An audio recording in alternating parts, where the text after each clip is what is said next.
Okay, we're on. Are there some people? Not yet. Okay. I think we're gonna lose some people. Some people watching.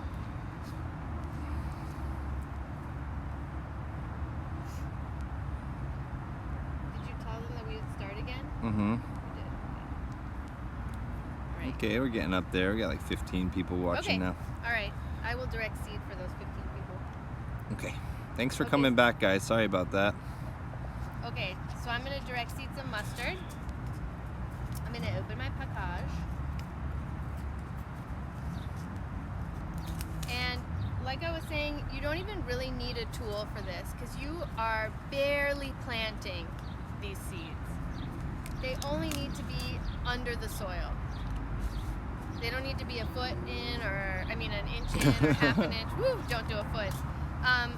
So you just want like an easy way to get them in a line, in a straight line, and then kind of cover them over. So basically I'm going to do 2 rows here, right? And I can just do it with my fingers.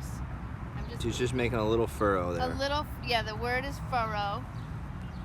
And it's honestly like just a line for me to follow with the. And that's kind of almost can serve as your indentation. I mean, you're going to cover them up a little bit, but that's kind of nice having that, like having a little bit of indentation exist after you're done with the seeds. Sometimes I also like to do this.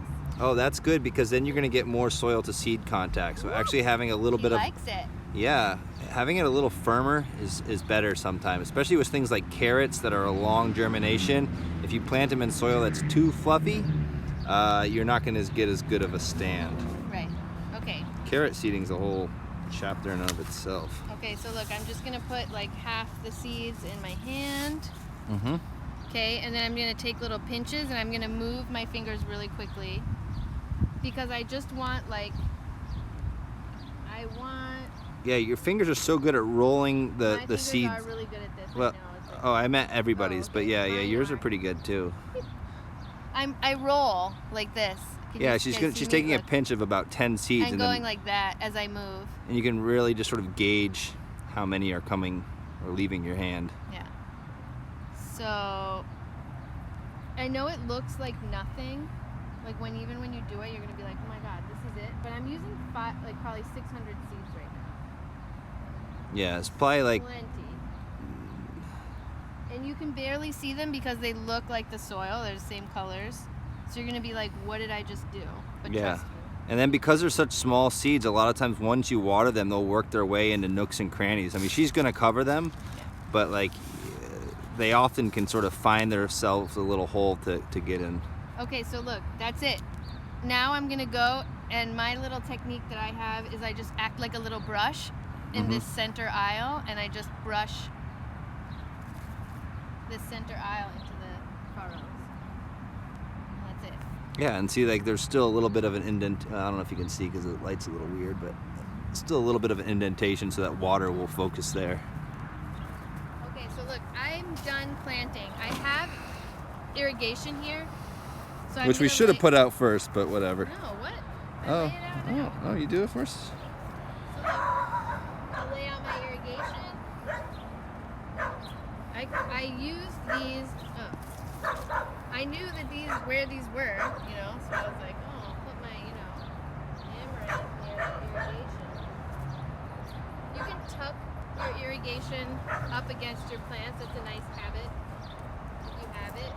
And also, it's important to know that you don't have to have drip irrigation. Oh yeah, you definitely don't. Like, there's a million different ways to water a garden. I'm going to water it. It's supposed to rain tomorrow. She's going to water it.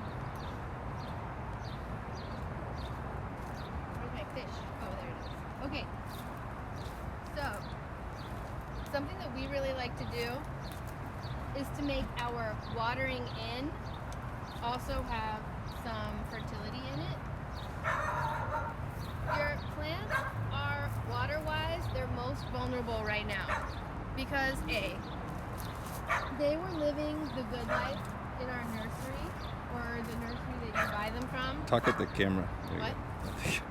What? Before you planted them, and now they're out in the real world.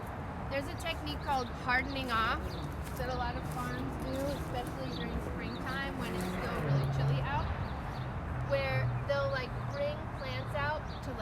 visit the real world for a few hours every day so that they don't get shocked by the temperature change.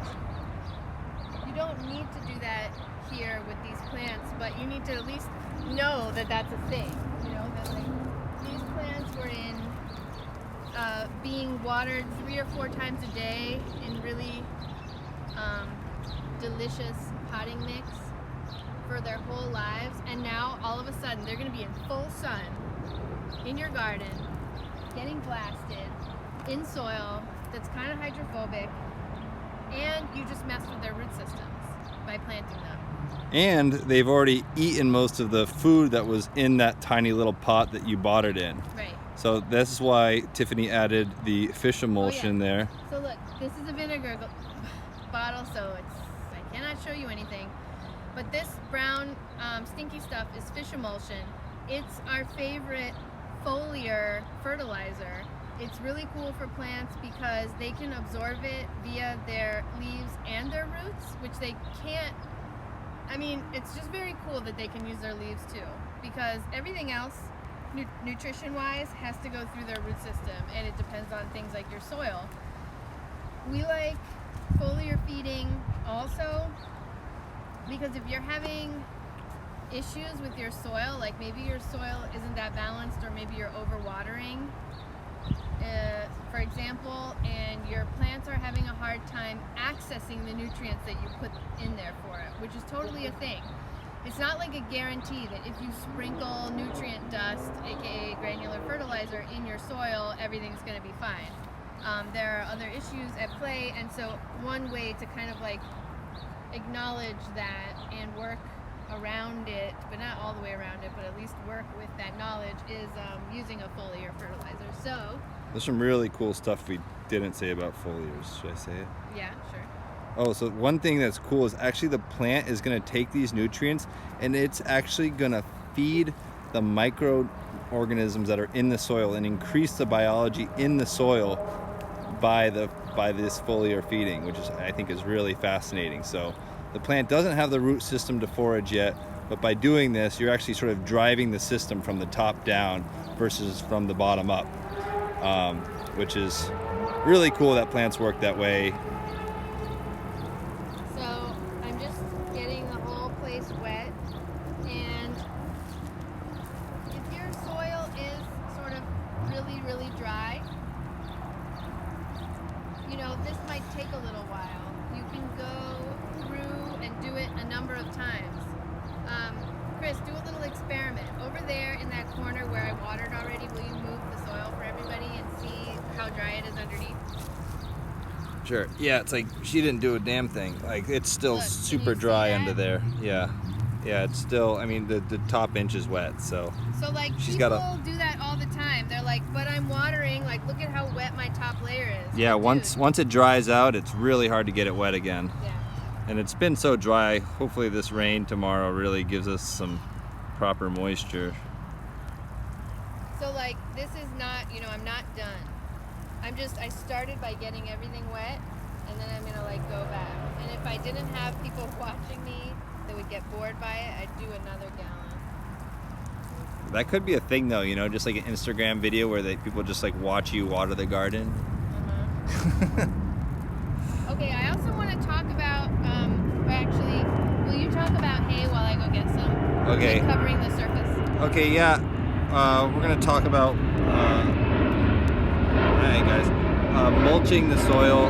You can mulch with a variety of different materials. You can use wood chips, you can use newspaper, but we really like to use a hay called Coastal, and it's light colored and it's easy to spread and it decomposes fast. That's an important thing. I think one of our first classes we talked about this a lot. And it's like sunscreen for the soil, so it's going to keep the soil from getting beat by the rain, and it's going to keep the soil from getting beaten by the sun, and it's going to basically make the plants happier, and it's going to help create more biology in the soil also, for all those same reasons, because a really hard rain can really screw up the top layer of soil, especially as we're moving into the summer. That's a really important thing. It's not good to be to have bare soil going into the summer, because it's going to really screw it up. You're going to lose your fertilizer. You're going to destroy the soil structure. A lot of the soil is going to run off. Also, the rain will cause a lot of the soil to like splash up all over the plants. And that isn't always the end of the world, but that can often cause like some disease issues, because plants are really used to having kind of a bunch of sand and soil all over the bottom sides of the leaves. But if it does happen, don't like panic. It's not going to be the end of the world. What else can I say about mulch? Don't put too much. Don't like bury the plants, but it's surprising with the hay. It almost will seem like too much, but I think it's really important if you're using wood chips to not use too much, just because it's going to end up sort of throwing things out of balance a little bit. And often too much wood in the garden will bind up some of the nutrients for the plants. Okay, here she's coming with the hay. I'm gonna flip it around. Hay is for horses, right? Straw. Okay. Okay, so they call this coastal grass, actually. Yeah, it's neither straw nor hay. But you can get it at any local feed stores. And it's kind of messy, but like one bale will really go a long way. It's really surprising. I also think it's really nice to have some hay, some whatever, straw, hay, grass material around if you have a compost pile, because it's a really nice quick brown. Like if you don't have leaves or mulch or whatever, you can just get a bale and you can use whatever you need in the garden, and then you can keep the rest of the bale next to your compost pile, and whenever you need like a lid of brown, you can just like layer it in. So it'll come apart naturally into these sections. They're called flakes. And we don't, okay, did you explain why we like to mulch? Okay, to keep the moisture and the sun, and also nature doesn't like nature doesn't leave soil bare. Yeah. So we like to mimic nature, and we like to cover the soil. And I think it's especially important actually this time of year. I said that. Okay, all right. Okay. It just felt weird to not say it. Okay. So basically, instead of turning this into like a huge mess, what we like to do is pull it to kind of like stretch it, and then keep it really low to the soil, and then just kind of like move it around. Yeah, like, instead of coming in which is, you know, which is like what some people do. We've seen it.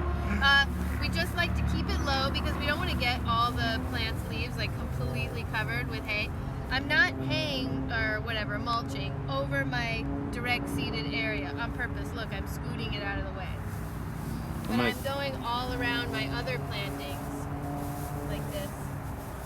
See me mulching? Mm-hmm. It's like, and also it's gonna look really different on day 2. Yeah, once some water gets on it.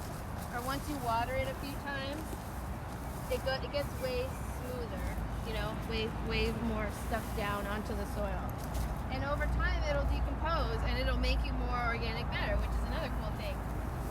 People that come here to the garden center, they're always like, you know, why are all of your beds, why is there so much hay in the garden? But it's like a really amazing weed suppressant. I mean, we barely weed our garden. And we also grow on little raised like beds. And if we didn't hay the sides of them, we would lose the shape of that bed every time it rained.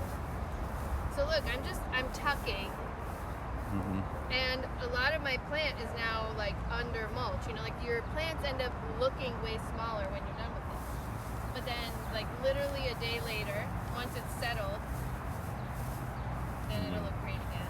I mean, sometimes people cover their plants completely with hay, I think. You know, I think potato growers and garlic growers, they do that kind of thing.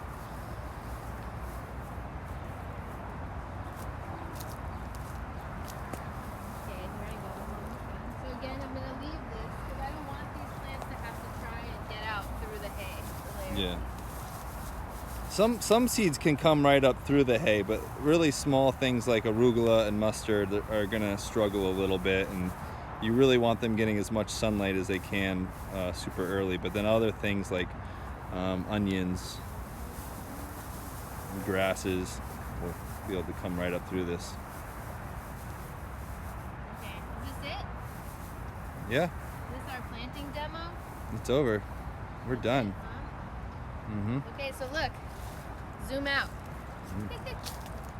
Whoa. Whoa! Chris I is almost falling. fell over something. This is our freshly planted bed. It might not look like much, you know, because the plants are small. There's a lot of hay to plant ratio. It's like a lot of hay, not a lot of plant. But this is an example of properly spaced plants. They were properly mulched in. Sorry. Chris, should we sit down and take some questions? Yeah, let's take some questions over there real quick. Planting questions. Yeah, like keep them planting. Don't like try to stay on topic here, even though we're not good at staying on topic. You gotta keep us on topic here.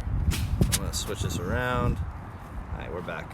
Okay, spacing questions or planting questions, or we didn't talk about planting trees, so we could talk real quick about that as well. Oh yeah, we wanted to plant a tree for you guys, but we don't have it in us. We don't have the energy.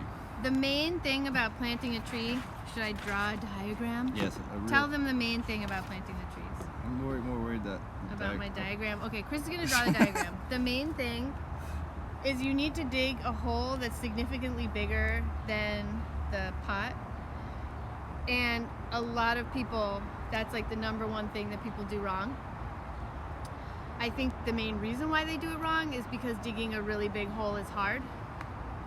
You know, especially in South Florida where in some yards you hit limestone right away.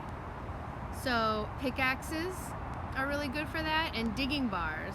You know, we both use digging bars to dig holes. You just like slam this huge metal rod into the limestone and it'll slowly chip away at it. You have to do that. Like Chris is drawing a picture of how big the soil needs to be, how big the hole needs to be, but that's like number one, is you have to dig a decent hole. Then you can add fertilizer and water right into the hole as like a little booster pack for the plant, because so that they can access water right away, like a little bit of water in the hole with a little bit of fertilizer. And then our other really big important takeaway about fruit trees is making sure that they're always surrounded by a donut of mulch. And also the native soil bit. And the native soil, okay, so Yeah, so here's my diagram. It's beautiful. There is your new mango tree. And this is like kind of the size of the pot that it was. And this is the size of the hole that you made. Okay, and you took that soil out, and then you mix that soil with like something like, I don't know, some compost, some soil you bought here. You don't actually have to mix it, but it's good to add a little bit of organic matter into that and mix it in with the native soil that you dug out in the initial hole. Okay, because if you just fill this totally with compost, you'll probably rot the roots right off your tree, or it'll tip over one day or something. So it's important to kind of get the tree used to the native soil as soon as possible, but then give it a little bit of love with some compost for moisture retention. You don't need a ton of fertilizer for planting a fruit tree. And then up here in this little messy chicken scratch, that's my mulch. And then I sort of made a divot, so once again, when it rains, the water is going to go right to this sort of like newly planted root zone that hasn't actually quite, and then as the plant gets bigger and fills this hole, this sort of mulch circle is going to get bigger, and then, you know, it's going to be out here kind of when the plant, you know, is like has its drip line.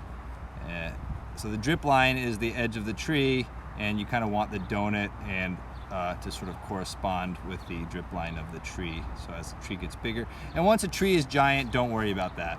It doesn't care anymore. So hopefully that was helpful. Now taking questions about other topics. Does anybody have a question for us?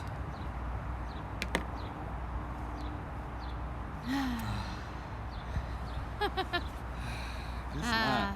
No questions out there. We did a good job. We're okay with no questions because, man, it's been a really long day. Long day. Maybe they're thinking. Okay, so good luck with your garden. If you need any additional resources, let us know. We're gonna be closing soon for the season. We always do that. It is not anything to get scared about. It is not COVID related. We're not going out of business. We had a lot of people today asking us if we were going out of business. No, we are not. We always close for the summer. We sort of act like a farm, even though we're more like a nursery, because we're a nursery for people that want farms in their backyards. And so we sell this early summer planting material. We think you should plant now, and then we close for the summer, but we're kind of still around. We do infrastructure work.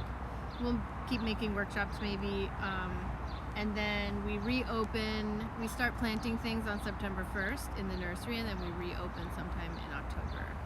And it's very weather permitting.